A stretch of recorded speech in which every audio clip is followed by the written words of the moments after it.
Patrick Sapp, thank you.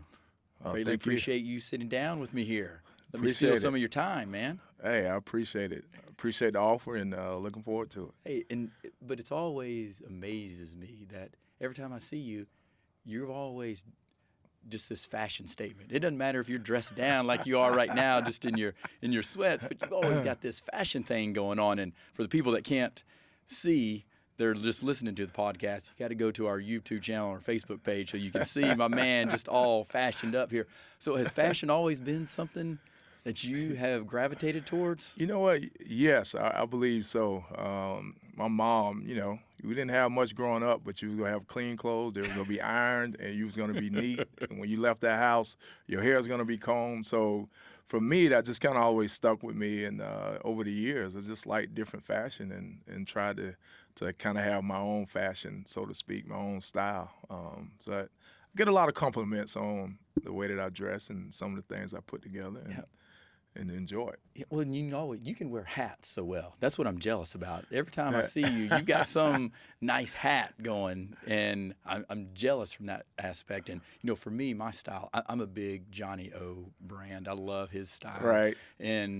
But for you, your style, what is your style, and what do you look for? Man, I think fashion is being versatile, right? So for whatever the occasion is, you can match it and you can meet it. So if it's something that is very casual, but something outdoors, say for instance, an event like that, then if you can dress for that, have something you can put together to be outside, as well as being able to, go to something that is very dressy. So, for instance, if you're going to the White House to eat cheeseburgers, hey, you can put something on that's appropriate for that. But I would say my style is just kind of what I like and what I feel. I kind of get dressed in the morning on how I'm feeling that day. And I've always loved hats. My dad was a big hat guy. He always say, don't go out the door without something on your head. So I think that kind of stuck with me as well.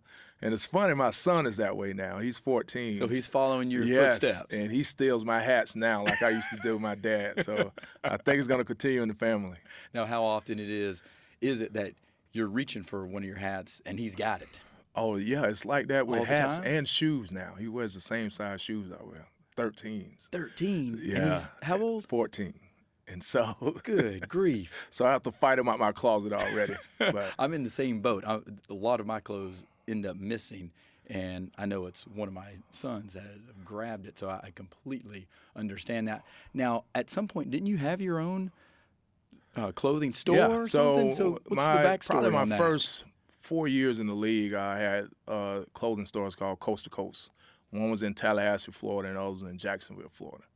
And it was a men's fashion store, casual to business wear, and I ended up selling after 4 years. But it was a hard thing to do to run a business on the East Coast when you live on the West Coast. Yeah, because this is when you're with the Chargers. Yeah, so you learn a lot of lessons by starting a business somewhere that you're not living, 2,000 miles between. But it was I learned a lot business-wise through those ventures. My brother had a chance to work with my brother during that time. He kind of managed the stores for me. So it was a good learning experience for me. But haven't gone into any fashion stores or anything like that since. But yeah, but it was I your own enjoyed it. MBA, though. Yeah, it was. Your own life experience. It was. Of starting It a was. business. So how hard Definitely. was it to actually start it, though? It probably took a year and a half to do.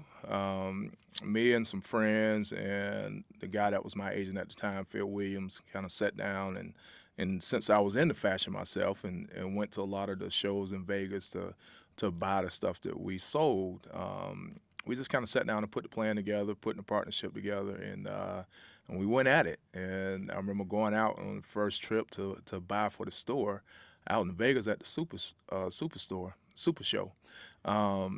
It was overwhelming because now it's my money, it was my investment, it was mine. So I had to look at things a little differently than when I was just, a consumer buying things. So you have to be conscious about what other people like. That's what I probably learned most anything about having a clothing store. It's not about your own fashion and what you like. It's about what is the demand out there? What does the majority of the public like? And what age group are you marketing, targeting?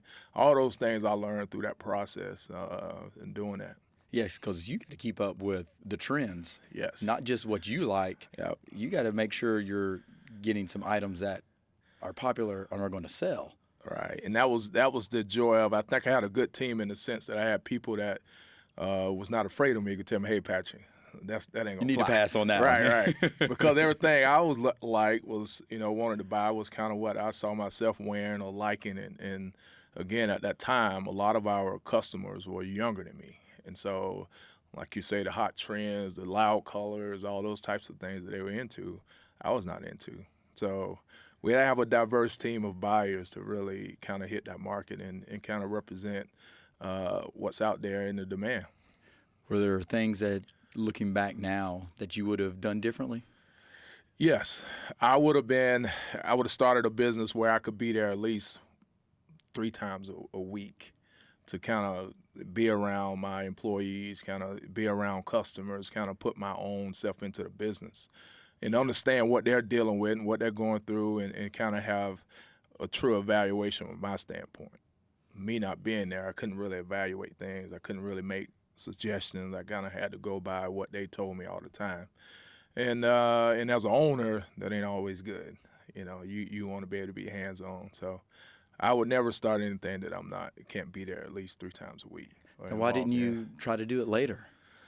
Well, it was, you kind of learn and you go through that in the sense of you're trying to do things while your brand is still while you still have a platform. Yeah. And so that's something that veterans taught me in the league, guys that were doing good business outside of football during that time was like, hey, man, use your platform right now. Don't wait till it's over with to start to jump out there.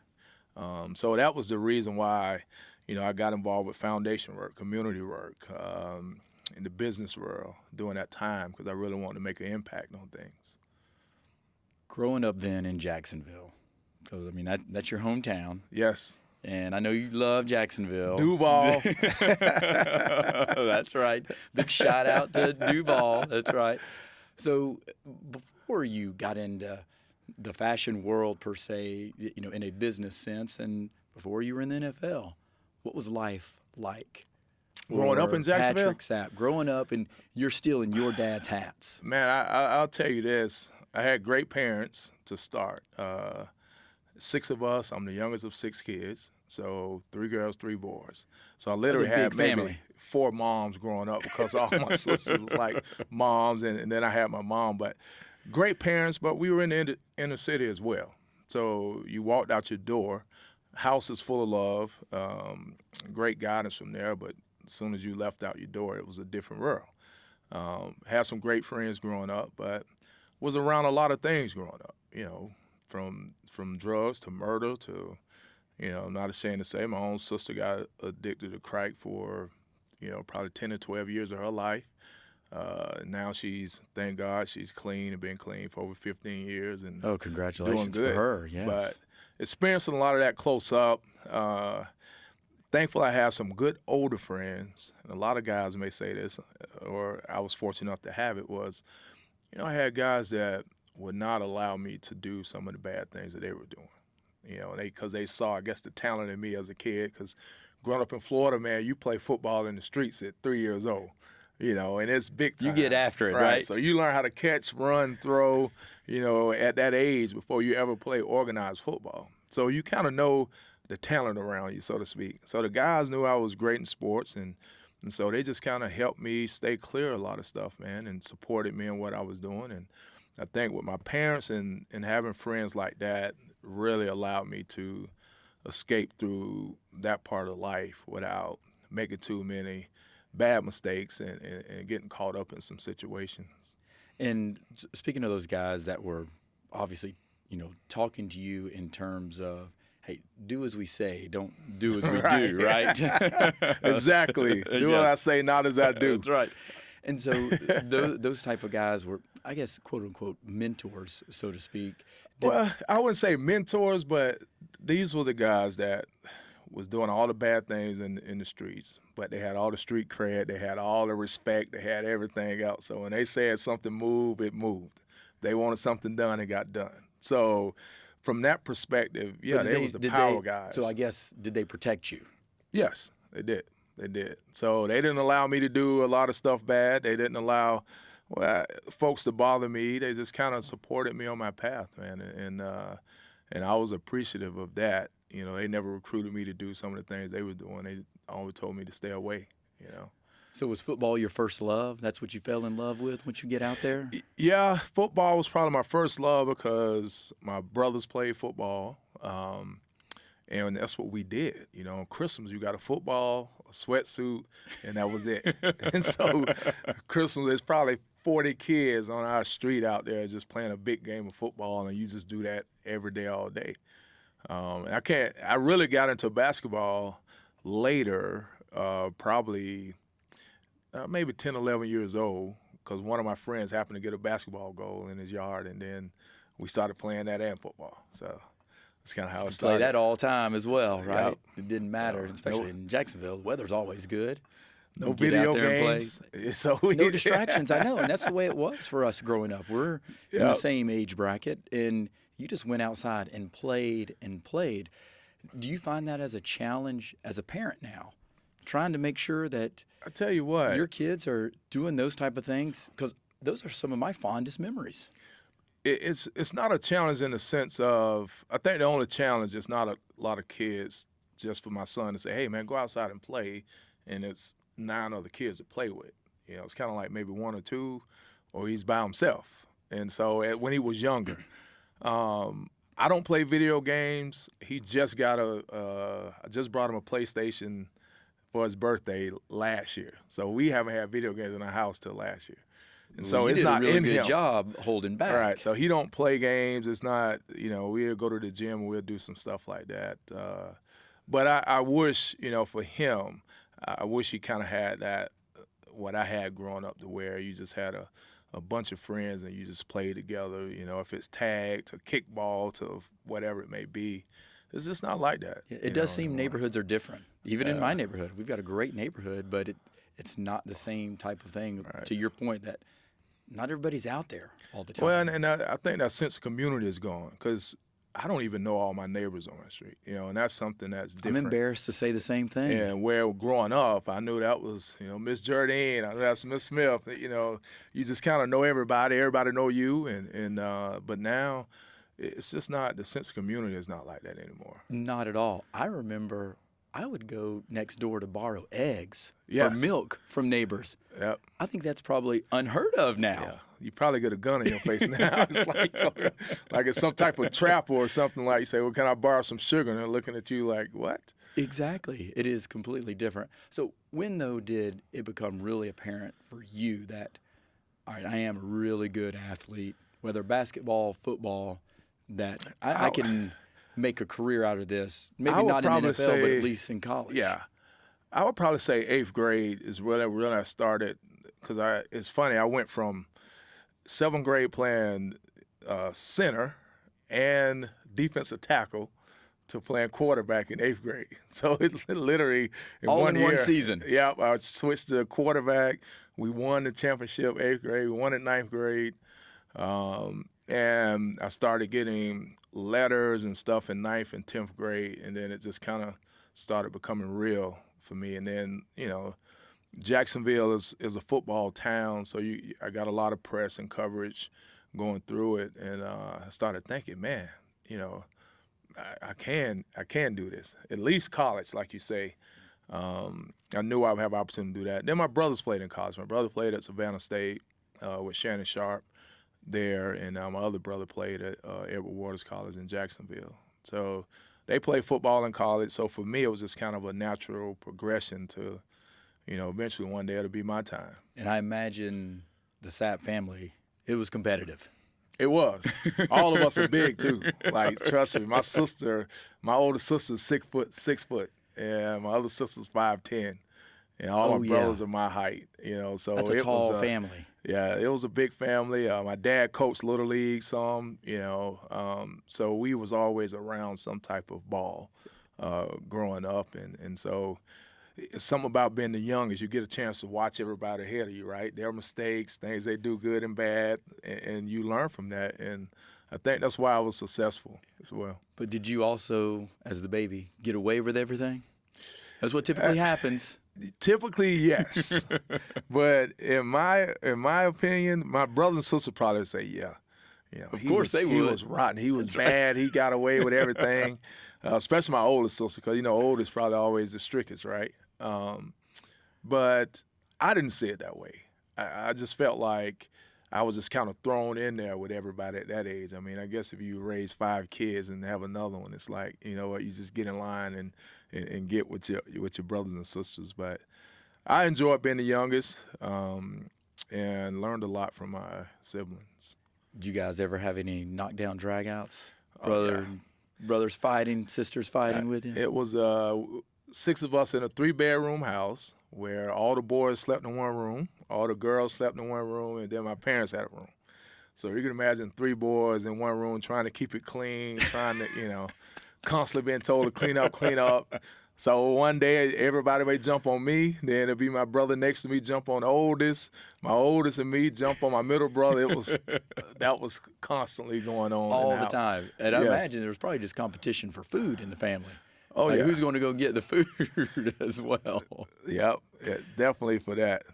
But wouldn't trade it for nothing in the world, man. It's you don't know what you don't know. And to me, we didn't have a lot at all, but I never felt that way because it's just what it was. It was just your life. Yeah, you loved each other, you enjoyed each other, and if you didn't have it today, that's fine. Life goes on. You got it tomorrow or whenever. So it was a good time. During the years that you really start get recruited now in high school, were you getting recruited for both basketball and football? Yeah, so I was getting recruited for basketball from some smaller colleges, and I think this was more football-led than anything, but schools that was recruiting me in football was also recruiting me in basketball. Now, I know I wasn't that good because I was a 6'4", power forward. I could score points, but come on, I'm 6'4". So I know Clemson really wasn't recruiting me in basketball. Syracuse, North Carolina, Arizona, all these schools were kind of recruiting me for both sports. But now, were you telling people you were thinking about playing basketball in college as well? So, that was my plan, was to play all the years. And when I signed with Clemson, that was a part of it as well, to play both at Clemson. How did they become into the picture? Clemson, that is. It was interesting. So it kind of went, my top 3 was Clemson, believe it or not, Syracuse, and Florida State. How Syracuse, though? It was because Kevin Rogers was the quarterback coach during that time, and Pascaloni was the head coach. And so I really got to know those guys well. And they kind of ran a similar offense to what I ran in high school. That was important. I knew I would play as a true freshman there. I would start because Marvin Graves was leaving my senior year in high school, so they didn't have a quarterback.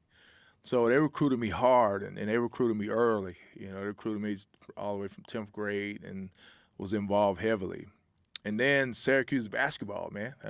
Oh, of course. You Jim can't beat Boeheim, that. Yeah, that's right. Yeah. So Carrier Dome. So I went on, watch out. so that's why they got in the picture. But on my visit, oh my God, it was so much snow, man. I was like, I didn't have a jacket big enough. I couldn't even begin to understand how cold it was when I was up there on my visit. And they was like, oh, this rarely happens, And I'm like, yeah, right.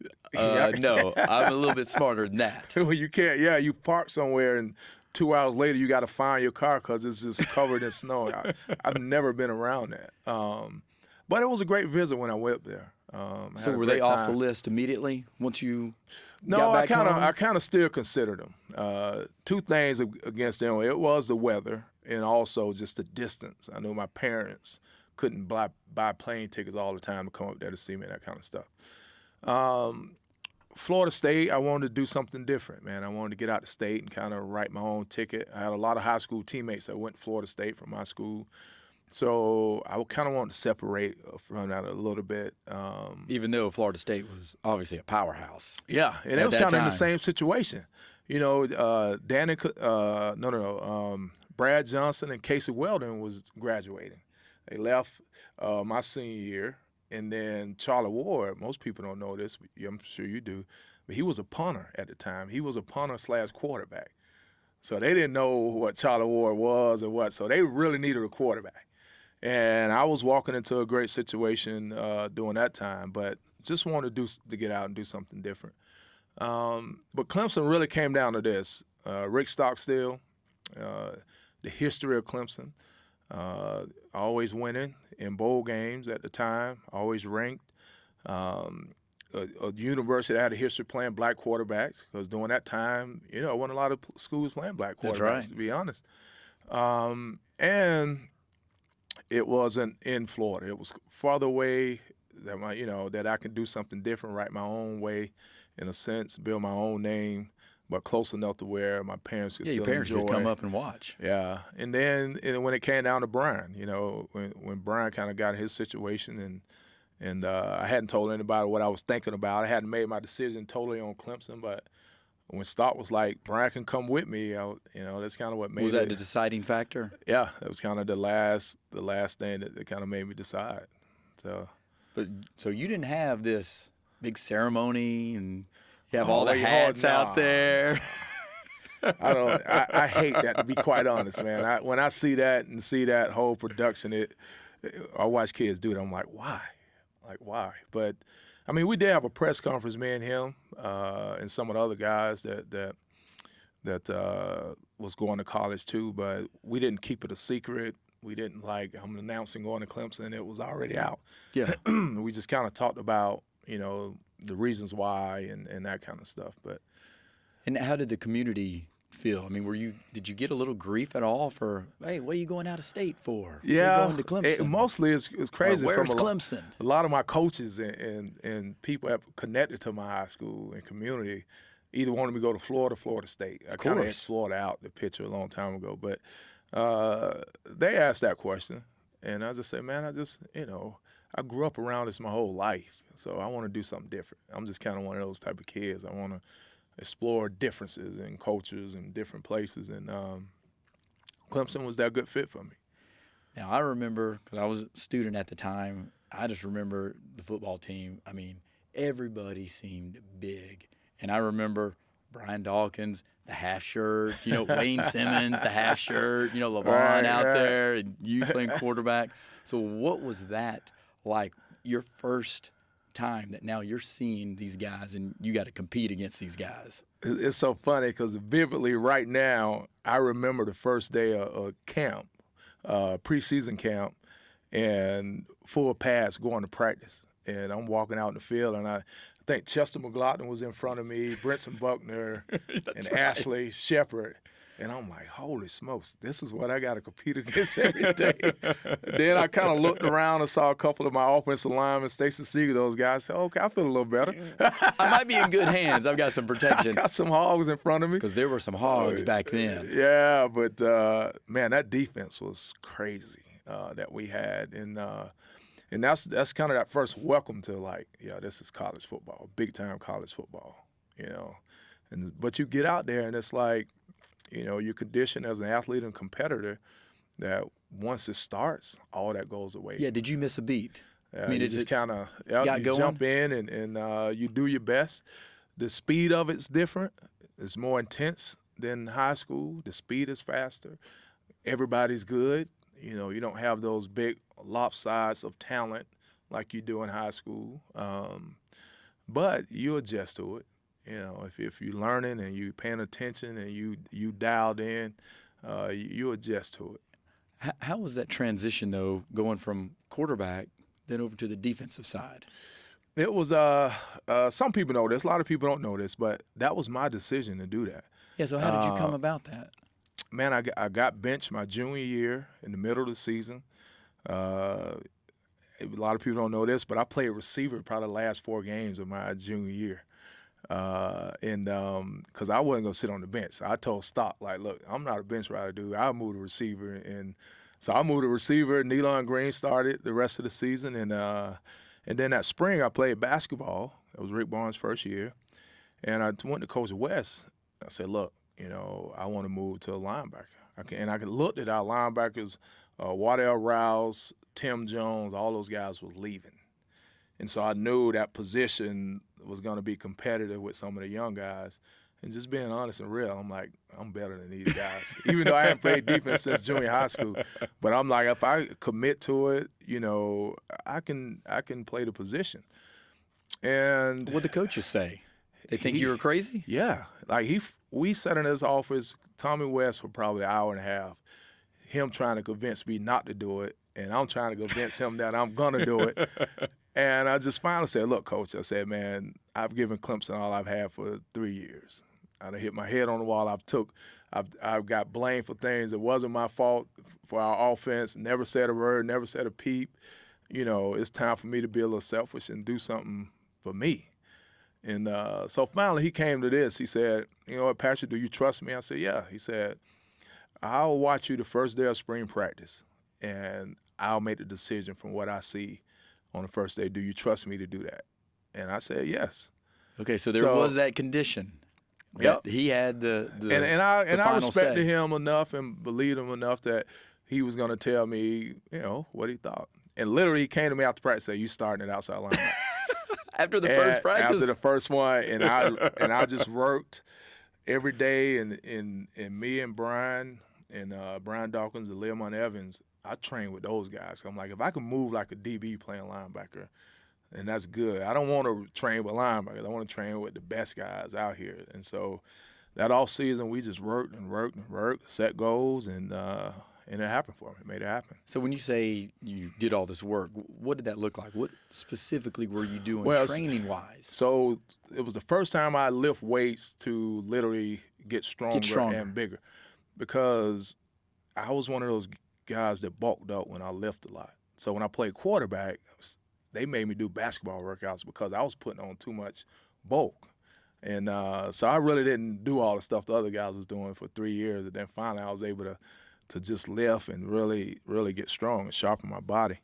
But it was the footwork, the drills, the movement of a linebacker that I did. That's the work I had to do because I hadn't done it at that level at all. Last time I played defense was junior high school. So I had a lot backpedaling, turning my hips and flipping and getting in the zones and that kind of stuff. I had to really train. And so that's what I'm talking about, the work part of it that I did. And that's where Brian helped you out quite a bit. Because those guys were safeties that was quick as a cat, that can run and turn and flip. That's their position. But now you were a hard hitter too. Did you take pride in that? Oh, yeah. I mean, I love contact. I wasn't a normal quarterback. Like, I didn't run out of bounds. I wasn't getting down. It wasn't no sliding back then. It was like, you coming up to hit me, I'm about to drop my shoulder and give you some. So for me, the contact part was not an issue at all. And a lot of people ask that question. It's, the physical part of it, I'm like, I loved it. Because as a quarterback, and I mean, you can ask Tajh or anybody this, you are conditioned to always control your emotions and be the same. Regardless of what you feel on the inside, you got to be under control. So now as a football player, for the first time, I could just cut loose. You could let it go. And be free and crazy as I want to be, which I'm crazy on the football field. So for me, that fit, and I was happy for the first time in a long time, man, because I could just fly around and hit people. So you felt like you fell into a more natural position at linebacker, or did you miss playing quarterback? Definitely, I was natural quarterback. I mean, if I'd have stayed a quarterback, I honestly feel like I could play quarterback in the NFL once I got there and saw the talent level, and I could do that. But I was just in a situation at Clemson that, it didn't fit at the time. And so I just adjusted to that. And defense for me, just emotionally and mentally, I didn't have a whole lot of success at quarterback at Clemson. Even though I started most of the years, defensively it was a refresh, reset, opportunity to have an impact and have fun. And nice reboot. Yeah, and it was awesome, man. It really was. And you mentioned as quarterback, sometimes you get blamed for things that might not be your fault. I mean, and sometimes you might get credit when it might not all be your credit. So how difficult was that for you when you're getting a lot of this criticism? Well, it was tough because I hadn't dealt with any adversity as far as a lack of success until I got to Clemson. Because everything for me, I've been a star at everything I've done in my life, basketball, football, whatever it was, I was the best at it. But now, this is a bigger scene. You got press you're dealing with. You got talk radio you're dealing with. Folks are, telling you can't play. He can't throw the ball. He's not accurate. The offense is not moving. And when you're in it, in those meeting rooms, you watch film and you see what's happening, it's a lot of it's not my fault. But I can't go out and tell the media it's such and such, this and that. This is why we're not, you just, hey, I got to play better. I got to take it. This is my loss. Those are the type of things you learn how to do, and you internalize everything. But I had a great coach in Stockstill and a good friend to this day. We still talk often. We would be in a room, me and him by ourselves sometimes. Say, look, man, hey, just keep your head up. I know it ain't your fault. I know you're dealing with things that, you get some blame on, but we go keep going. We go keep getting better. And so me and him kind of went through that together. That made it a whole lot better. But we kept that in the room, and that's what you have to do, man. It's just a part of it, because you throw for 400 yards and your receiver made 2 outstanding catches. And in the write-up in the paper, Patrick Sapp threw for 400 yards, right? And I didn't catch those 2 impossible catches, right? But I get the credit for that too. So it's the good and the bad, man, that goes along with the position. Now, growing up, what type of training were you doing? Because I suspect you didn't have some quarterback guru coach or anything like that. So was it a lot of it just come natural to you? So my brother's high school quarterback taught me how to throw at about 12, the proper way to throw the football. And I really worked on that on my own. And then high school, I didn't have a quarterback coach. So we went to individual period. It was me just throwing the football with the backup quarterback. So I really didn't start getting that good coaching until I got to Clemson, where you start really working on footwork and drops and all that kind of stuff. Everything prior to that, I just kind of mimicked what I saw on television or mimicked what I heard somebody say or things that I saw from other guys playing the game. So who did you look up to? Who did you want to be like when you're watching these guys on TV? Man, I tell you what, Warren Moon, I think during that time, Doug Williams, when they won the Super Bowl, I watched those guys play. I was a Dallas fan growing up. Yes, sir, Dallas Cowboys. So Danny White and kind of the end of Starbucks era, but I remember watching Danny White at Dallas during that time, playing the position. And then when I was in high school, it was Shane Matthews at Florida, which was an awesome college quarterback. I really liked the way he played the game. Yeah, but so you weren't a Florida fan, though. No, I wasn't a Florida fan, but I watched him Yeah, play the position, and I learned a lot from kind of watching him closely. And after you make this transition to linebacker, then did it hit you that now you have a reality, or it's realistic, I should say, that you can get drafted in the NFL at linebacker? I tell you what, it was so. I think it started hitting me at the end of spring, because here I am. Never played a game at linebacker, right? So the NFL do their evaluations for the draft and ranking positions through spring football. They kind of go to practices around the country and watch players play. So at the end of spring football, Tim Beret comes to me, and I was rated the 7th linebacker in the country. I never played a down a linebacker yet.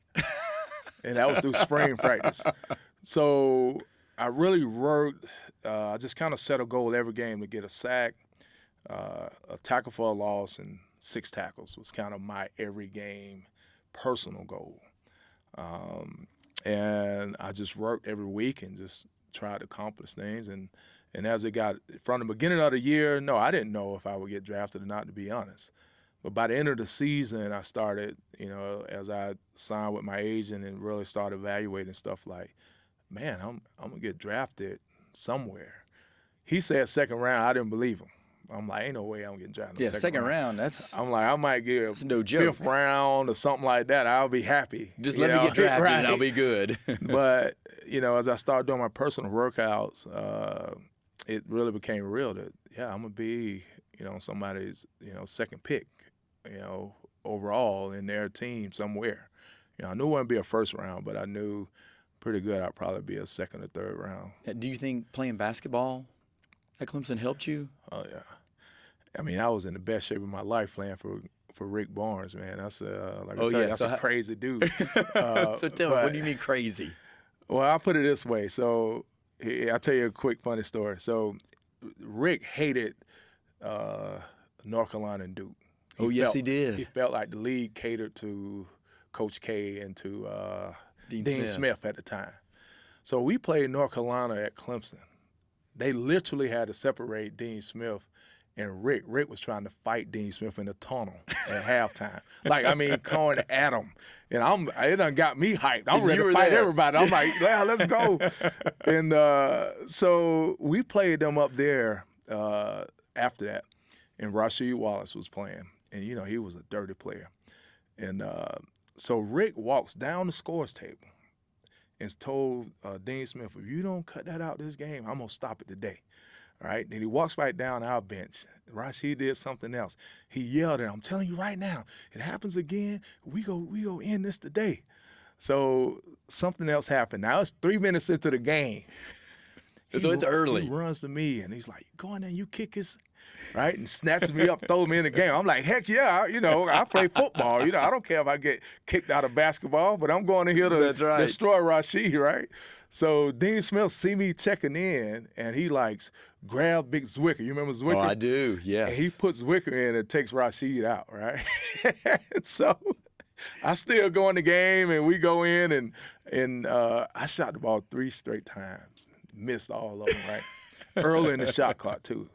And Rick is furious at me now. So he's snatching me out of the game like, what the heck are you doing? And I'm like, Coach, I was open. He's like, you open for a reason. They got a scout report. You ain't hit one shot all season, son. Sit down.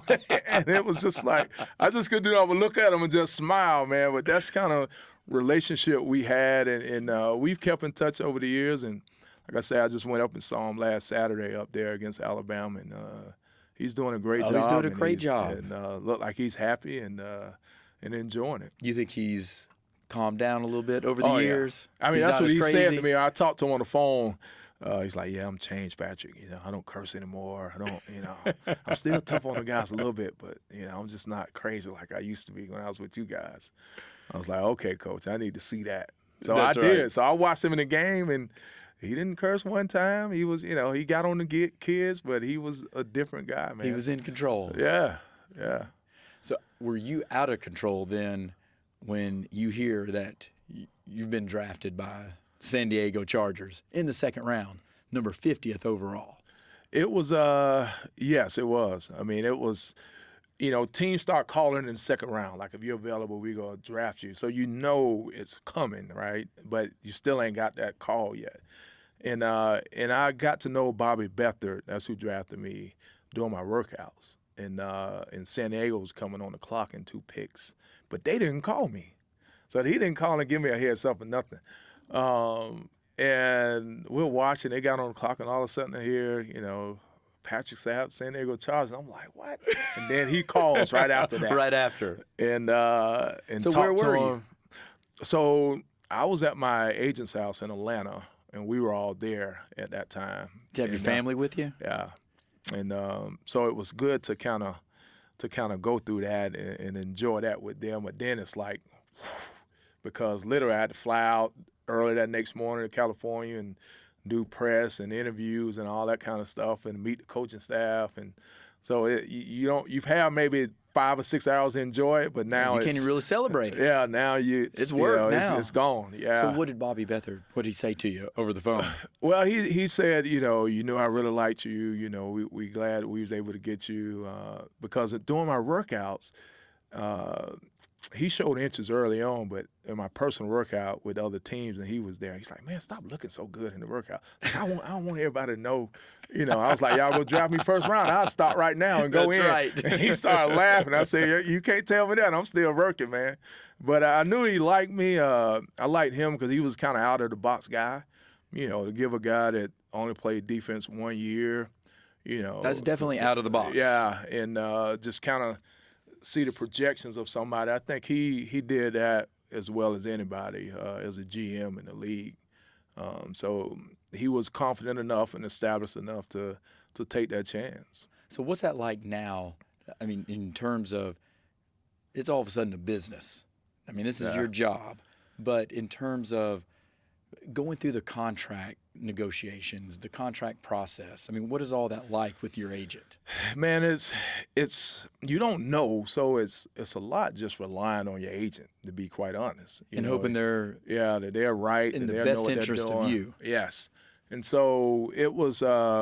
He kept me abreast of everything, all the conversations I were in, but I wasn't really a part of those conversations while they was happening. I just was kind of afterwards, like, well, this is what they're saying, because I came to camp. I was 2 days late because of contract issue, and we ended up working it out. But you're just not a part of it. You're just trusting. You know what's going to happen. It's just win, and you want to be there at the start and get out there and get with your teammates and start to prove why we drafted you this early or why we drafted you at all. And that's the next step of it, is proving yourself to your teammates and the coaches and the GM. So you kind of go through that and you establish yourself, and now it's just trying to be a pro.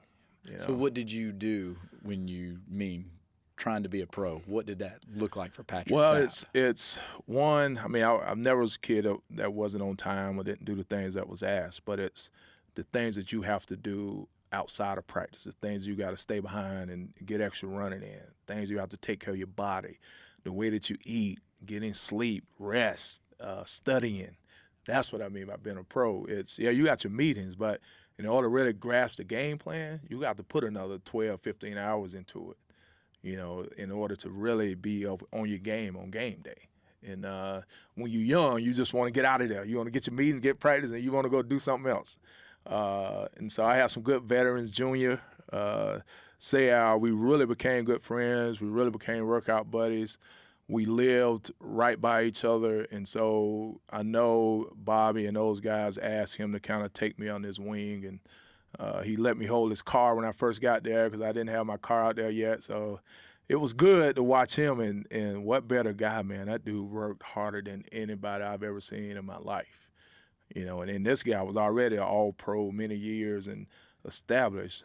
But I remember the first day of practice, you're doing 7-on-7, and they throw a go route on the opposite side of the field when he might have had a curl drop on the other side of the field. That dude take off full speed, run all the way down the field, and run back. And I'm like, what the heck? We all turn and run. We react to the ball, but we ain't running that far. And he said, man, this is what you got to do in the game. If you ain't conditioned to play like this, then you go get in the game, you're not going to be in shape, and it's not going to be a habit for you. So I run everything. And so if you saw our defense saying we ran to everything, I don't care what it was. Boom, you were speed. running. You go and every drill, everything we did, and a lot of that was led by Junior. Yeah. So he was obviously the team leader and the team captain, and everybody followed his lead. Yes, he was, and deservingly so. I mean, because again, he led by example. You want to go outwork him. You want to outwork him in the weight room. He was going to stay out to practice and run. It's just who he was. And then his personality was bigger than life, of course. But was he a jokester? Man, he was funny. He was outgoing. And he, a lot of times you go to teams, quarterback's a natural star. So, I mean, of a team. That's in the right. NFL. I don't care if they want to be or not. They're just a natural star. And it was Stan Humphries during that time. And Stan was not that approachable, I should say. But Junior taught the offensive guys, rookies, veterans. He was all over the place with how he dealt with everybody. Now, did you feel that some guys were looking at you, or even other rookies that might be in a different position, like, I'm not going to help this guy because he's trying to steal my job? Well, you go through that with veterans more so than rookies. So that's guys what I that mean. are playing your position. Some of these veterans were looking at you like, I'm not going to help him. Right. So a lot of times, my Junior was a Will, I was a Sam. He was the other outside backer. So we weren't competing against each other. So I learned a lot from him and Kirk Gavere, which is our Mike linebacker. The other guy I was competing against, he didn't help me much. So I didn't ask him any questions. But those guys really helped me out a ton. So, do you remember your very first NFL regular season game? Not a preseason game. I'm talking about. I mean, this is now NFL regular season game. Yep. We played the Rams. I remember that, and I remember they threw a flare route in the flat, and I cleaned the guy's clock. And my linebacker coach, Dale Ellis, I came to the sideline after that. He said, "Yep, you finally popped your cherry, huh? Welcome to the NFL." And that was just, from that, man, it's just kind of that environment. It's just an environment that is ultra competitive, and when you got some good guys in your group, and what I mean by that, and your position, it goes a long way. As a rookie in the league, you got some good veterans around you. I think that's why New England plays at the level they play at, because they keep good veterans on that team that help the younger guys out. That's right. And so when you think about that first hit that you had, and all of that, what about some of the players that you didn't get hit on? Who were some of the toughest guys you had to play against? Quarterback, running back wise? Easy. Larry Allen for Dallas. He was a big L.A. was guy. I've never seen a guy so big, strong, and powerful and athletic, long arms, didn't talk. Some guys, because you get out there, you want to talk trash, it kind of helps you play. L.A. just keep coming and just get up, and his face is smushed in his helmet, and he don't say anything, and he just keep coming the whole day. But probably one of the best offensive linemen I ever played against was Larry Allen by far, and I'm sure a lot of people would say the same thing. Running back, Emmett was good. Bam Morris was one of those guys that would bring it, because he was just such a big guy. But I'll say the toughest, this may surprise you, I would say it would probably be Eddie George that I played against, because here's why. A guy like Emmett's go get down. Emmett's never going to try to run you over. He's going to try to make you miss, he's going to get down. Even playing against Bear Sanders, Bear's going to make you miss. Bear's never trying to run you over. Who else was some good guys? Napoleon Kaufman, all those guys was just fast. And Jerome Bettis, straight line guy, he's going to try to run you over. Belton Center will try to make you miss. But Eddie was big enough to run you over, and he was fast enough and quick enough to make you miss. So when you got a one-on-one hit with him, you couldn't sell out because you knew he was going to try to run you over, a straight line guy. He had wiggles too, but if you broke down, he could actually run you over. So it was always a gang tackling mentality against Eddie. It was always tough playing against him one-on-one. When he was really good in his heyday, he was a tough guy to play against. How much of a trash talker were you then? Oh, I talk trash all the time. That's just me, man. It's in me. But I had some humbling guys, man. I remember playing Oakland and Tim Brown.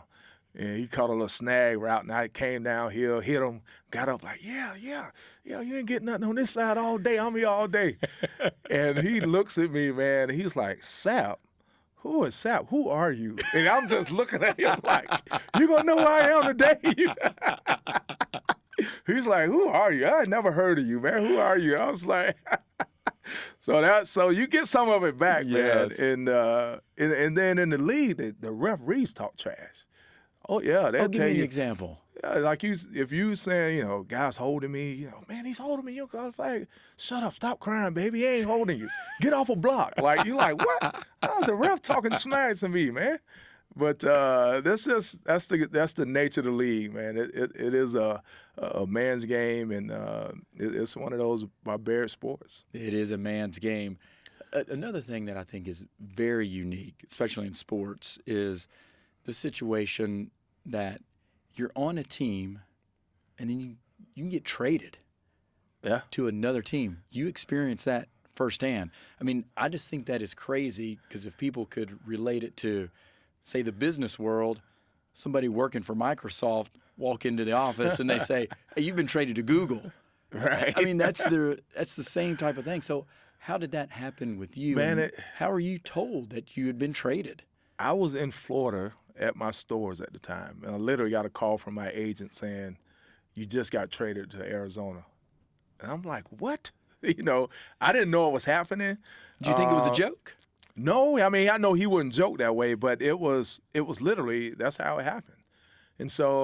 And again, I had to get to Arizona to do press, so I had to leave the next day, and then I had to figure out to get stuff from my house to find a place in Arizona. So it's literally that fast, and that's kind of how it happens. And I got caught up in that whole Ryan Leaf draft pick, because we needed a quarterback in San Diego, and I got caught up in that. But it was really good.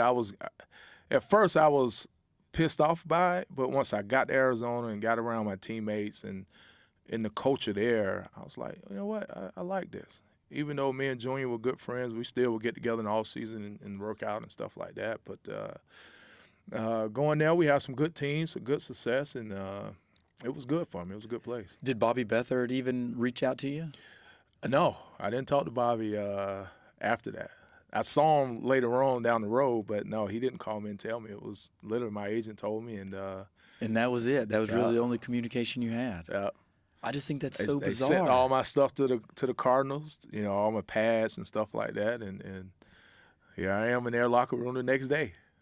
Did it affect your confidence at all? No, it didn't, because I kind of understood why it happened, and I kind of understood why Arizona wanted me as well. So it really didn't. It was just one of those things that happened, It's just part of playing in the NFL, right? You can't really take a lot of stuff personal. You just got to continue to get better every season, and because I tell people this, you lose a little bit every year. Athleticism, you lose a little bit of speed, a little bit of strength goes away. The off season is about maintaining and building back what you've torn down during the season.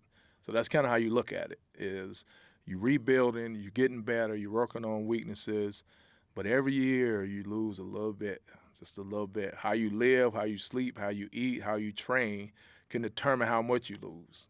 But we all lose a little bit, and so you try to keep that away as long as you can to stay there. Now, do you think you might have been able to play in the league a little bit longer if you would have had the same type of training regimens and things they have today?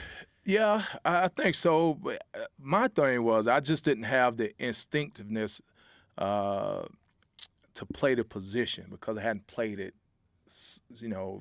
for a long period of time. Right, for 1 year. So what helped me curve that was playing quarterback. So I knew defense, I knew coverages, I knew fronts, I knew leverages, I knew weaknesses of defense. And so you take that and you turn that around from a defense end. I know offense because I was a quarterback. So I know what formation's trying to do to you. I know what run sets. I know how you can get attacked in this way. I knew if we're in cover 2 where the weaknesses are in coverages. I knew with cover 3. So I just flipped that around and used that. But I didn't have the natural feel of playing a position for 7 years. So for me, it was hard. So I was always learning. Every day was a learning experience. Every time you were out there, you were trying to learn every practice, every day was a learning thing. And so I think if I would have played at least 2 or 3 years in college, I would have played much longer. So then how difficult was it to finally make that decision? To walk away from it? To walk away. You know what? It wasn't. Because like we talked about earlier, about the clothing stores, about the community service, I knew I was more than a football player. And football for me was a profession, not an identity. So I didn't look at it like a lot of guys. Even though I worked my butt off, even though it was a childhood goal of mine, I did not walk around with it on my shoulder or my chest. It was my job. But I'm this. This is just what I do. So I ended up getting cut by Indianapolis, and I literally sat in a hotel room that night and laid down. I was like, I got a call for some more teams. My agent, they want to bring you in. I was like, you know what, man, I'm done. And I was like, all right, what's next? I'm going to wake up tomorrow, and that's what I'm going to do. But I'll tell you this, one caveat. So we talked about the night I got drafted. I haven't told many people this, but when I got a call from Bobby Beathard and he told me I was drafted, when I hung the phone up, I swear that God is my witness, it was like a loud voice spoke to me. It's like, this is not what you're supposed to do. This is a part of what you're supposed to do. So that's always been in me. So for me, I think that's why I look at football as a job, not my identity, as a head start in life, not what I'm supposed to only do in life. So it was easier for me probably than most people to turn the corner and do something next. So that was always in the back of your head, yeah, knowing that so you that's remember why, that voice.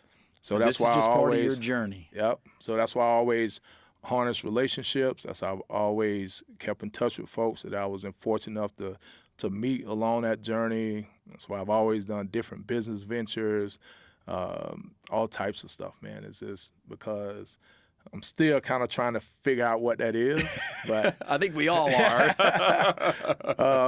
but that's the way I understand life is, it's a journey, and football is just a big part of it. It got me into doors that most people can't get into, and that's kind of how I've used it. Then what was the next step? That next morning after you wake up in Indianapolis? So the next morning, I talked with my agent, and then me and him went into business together. So I kind of started doing the business player development for our guys that we represented. I did that for some years.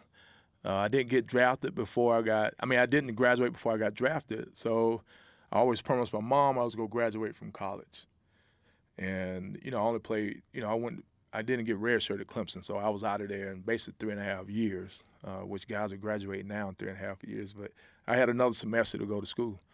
School was in, man. I kept telling Bill DeAndre I'm going to come back to school, but it's never the right time, right? So I'm going to do it online. Not good now. Yeah, I'm going to do it online, and it's like, this is going to take 5 years to do a semester. So in 2006, school at Clemson had been in for like a week, and I literally packed up stuff in my car, checked in the hotel at Clemson, checked in the school, and I finished. Just like that? I just say I got to do it. If I don't do it like this, I'm never going to do it. So And where were you living at the time? Atlanta. Okay. And so I'm in a classroom after 11 years, man, with, Facebook, and never heard of Facebook, and a computer. Everything's on a computer. And I'm like, I'm in class. During our time, we only use a computer to do a paper. At a computer lab, and you had to go reserve time. That's right. So it's funny. I was in class one day that it was a girl that you kind of sit in the same place every day, and they was talking about Facebook, and I just kind of leaned out and said, "What is Facebook?" And she's like, "You don't know what Facebook is?" Everybody turns and looks at me like I'm some dang old man in class, and I'm like, "Well, you are the old man in class." I'm like, "No, I don't know what Facebook is. You could talk to your high school classmates."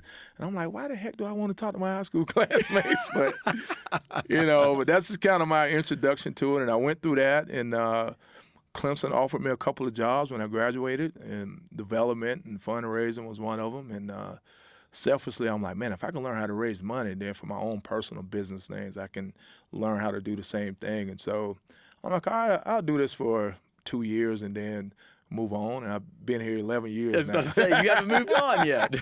So I'm still here working with Clemson. And, hey, man, what a better place to be right now. Yeah, what has Clemson awesome. meant to you?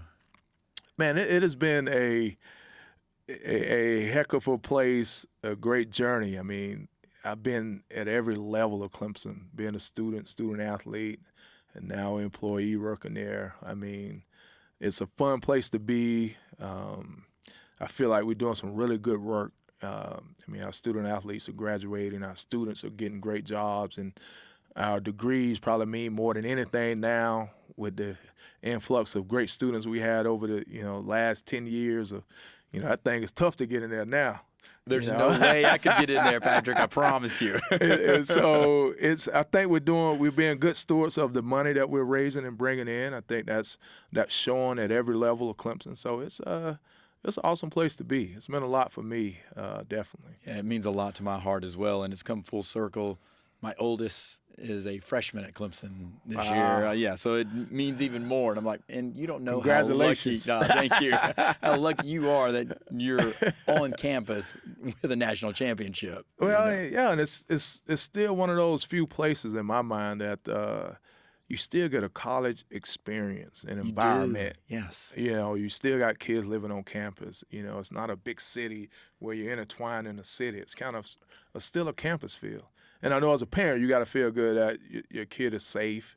You know, a lot of stuff don't really happen at Clemson. It's kind of a still safe place for your kids to go to school. So it's a good place. I lovingly refer to it as a hidden gem, but we know it's not hidden gem anymore. No. I mean, it's on the map now. Everybody knows People where still Clemson, don't South know. Carolina is. Right. They know Clemson, but still you get some people like, so where's Clemson at? Well, it's And amazing. I'm like, it's Clemson, South Carolina. It's a city called Clemson? Like, yeah. And I know you'll remember this game at Virginia, 1992. And Oh, yeah. we're down 28-0 Yep. at Virginia. And I was there in the stands, and people in the stands were yelling, hey, go back to Georgia. I'm like, Oh, really? Georgia? Clemson's in South Carolina.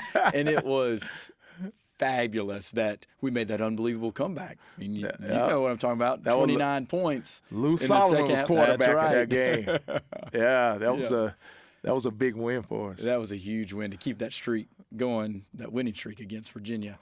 Now, what about sports in terms of what you've been able to gain from sports and how it's helped your life and just the impact it's had? Man, sports is, it's intertwined in my life in so many different ways. The way I parent, the way that I do business, the way things that I live up, values that I have and live by on a daily basis, moral compass. But for me, it taught me how to compete. It taught me how to be independent and confident. It taught me how to work with folks that you may not particularly like or agree with, but you still, for a common goal, you got to work with. So on a job, working on Clemson, we might not have things in common or whatever, or folks you're doing business with, but you still be a professional about it. You still go about and you accomplish those goals.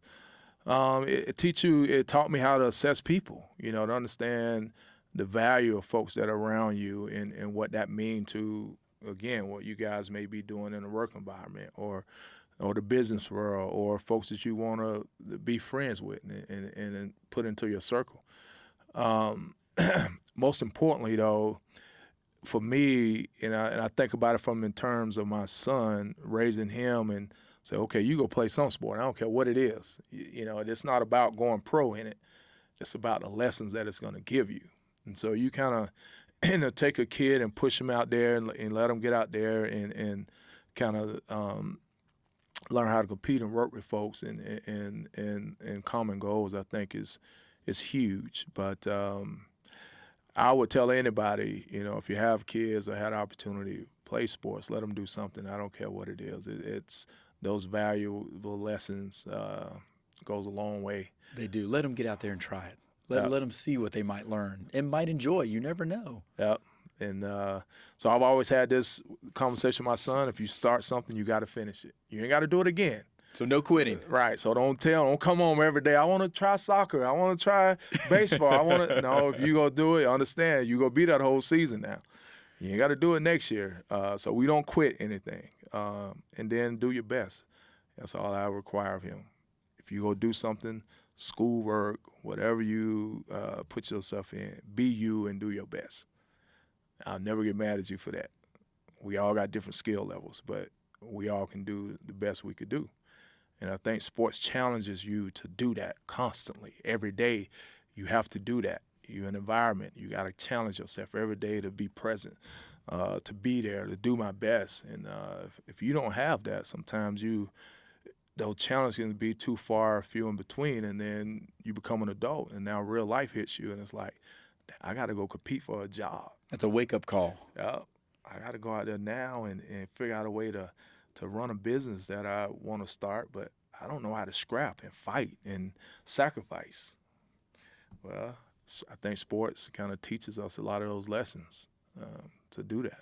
I agree. And obviously you're pushing wisdom towards your son because of life experiences that you've been through. But what other words of wisdom that has meant a lot to you that you would like to share? And it could be, just life advice or phrases, quotes, whatever. I think it's two things. For me, I'll talk from a parent standpoint, and this is true, and this may sound cliche, but I was taught that I could do anything I wanted to do. And now that's very hard. It's much easier said than done, right? because you really got to have that self-confidence and that thing inside of you that believes that. So I believe that. If I want to be an astronaut, a doctor, or actor, or whatever, I never doubted my intelligence or my work to become that. So if you look at my life, that's how I live. You know, going there and telling coach I want to play linebacker in 1 year, but I hadn't played defense since junior high school. Well, that takes some to be able to do that. But I never questioned myself that I couldn't do it. And so as I look back at different things that I've been a part of, that has meant so much in my life. So if I tell parents anything, please try to instill that into your kids, because, you know, that goes so far in that. You know, it goes so much into them being successful and being able to deal with life. I would say the other thing for me is the design of life. The way I see it is that I think, you know, God challenges us purposely, right? And so what I mean by that is, I don't care how much religion, money, love you have, opportunity, you are going to face adversity in situations. And so I don't care where you're at in your life. It may be in health, it may be financial, it may be with a spouse, it may be with kids. You go deal with some toughness in life. It's how you react to that. And so if you understand that to be such, when it happens, you look at that verse, say, okay, let's go, I'm ready. And that's just kind of how I am. It's like something happens, okay, you know, I don't go on a tank, I don't go whatever. I attack it, let's go. You know, it's just a part of it. And so those two things for me has gone a long way in my life, and I try to do and teach my son like his same way, man, those things. So when I talk to young people, I talk about that because, you know, you go deal with that until you die. That's just what it is. It's inevitable. Yep. It's just part of life. Yeah. So if you can be ahead of that and understand it that way, you're going to be much better off dealing with it. Well, those are very wise words. And Patrick, thank you for not only sharing that, but just sharing a little bit about your journey and sharing your time today. I can't thank you enough. Well, and I'm just going to make sure that next time I see you, I want to try on one of your hats. So. You're welcome to it, man. I appreciate you having me on. Appreciate you guys' support. And, what a good show, man. So thank you. Thank you.